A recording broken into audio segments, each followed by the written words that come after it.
How can I help you? Looking for Elijah Kello. Please come in. He's in the kitchen. Shall I get him for... Opening your door can cost you your rights.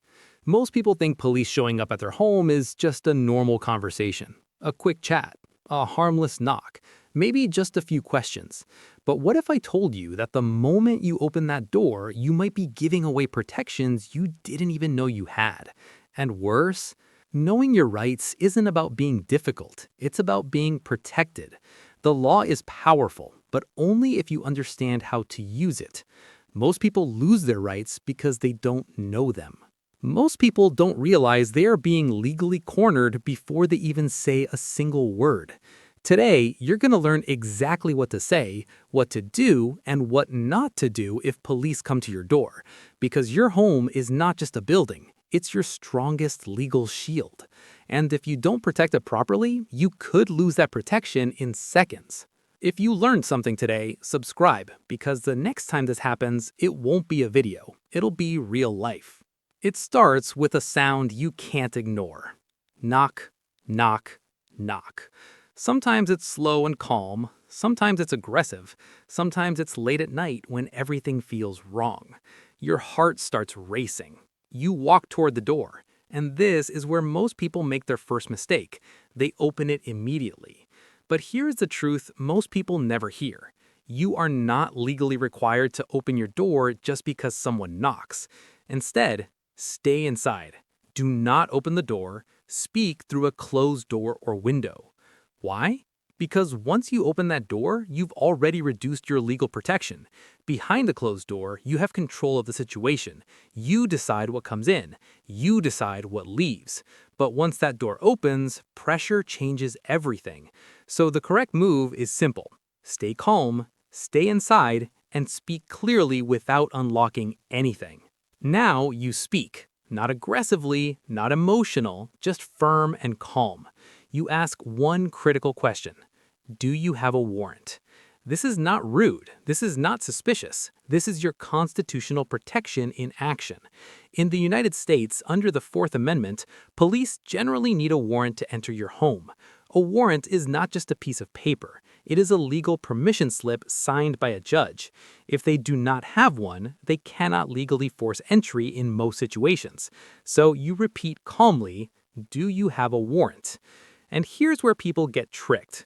Police may say things like, we just want to talk. It'll be quick. We just need you to step outside. Don't make this difficult.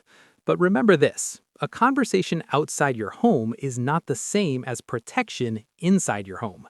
So unless they clearly confirm a valid warrant, you do not open the door. Now imagine this moment. They say, we don't have a warrant, but we need to come in.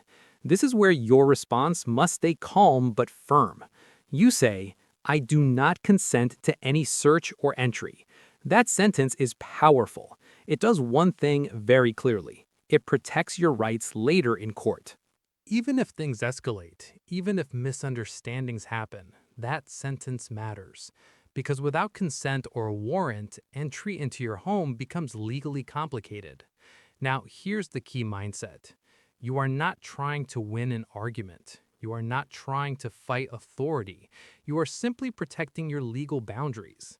Stay respectful, stay calm, stay firm. Most people ruin everything in the first 60 seconds without realizing it. Here is what you must never do. Do not step outside just to talk. Do not invite officers in casually. Do not start explaining everything immediately. Do not consent out of fear or pressure, because once you voluntarily step outside your home, you lose a major layer of legal protection. And once officers are inside your home legally or voluntarily, the situation changes dramatically. So remember, silence is not guilt. Refusal is not resistance. Boundaries are not aggression. If it is safe to do so and legal in your area, start recording video or audio. But do it calmly. Don't announce it in a confrontational way. You can simply say, for clarity, I am recording this interaction. This helps protect you from misunderstandings later. Why? Because memory fades, stories change, details get disputed. But recordings don't. Still, Your safety always comes first. Never escalate just to record. At this point, officers may increase pressure, they may repeat requests, they may change tone, they may try urgency tactics like, someone is in danger, we need you to cooperate right now. This will go badly for you if you don't open up.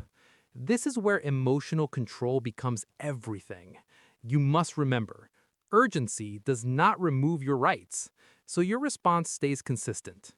I understand, but I do not consent to entry without a warrant. Repeat if necessary, calmly, clearly. No emotion, no argument, just steady boundaries. Now the situation changes completely. If they present a warrant, ask them to slide it under the door or hold it up to a window. Check if it is signed by a judge, has correct address, and clearly describes what they are searching for. Do not resist physically, but still remain calm and observant. You can say, I will comply with the warrant as written. Because even with a warrant, officers are limited to what it specifically allows. One of the most misunderstood rights is silence. You are not required to explain everything. You can say, I choose to remain silent, and that is legally protected in many situations. People talk themselves into trouble more often than anything else. So remember, silence is not weakness, it is protection. Let's bring it all together. If police come to your door, you don't need panic. You don't need aggression. You need clarity. Stay inside, ask for a warrant, do not consent to entry, remain calm, know your rights. Because at the end of the day, your home is your strongest legal protection, and how you respond in those first few moments can shape everything that follows. If you learned something today, subscribe, because the next time this happens, it won't be a video, it'll be real life.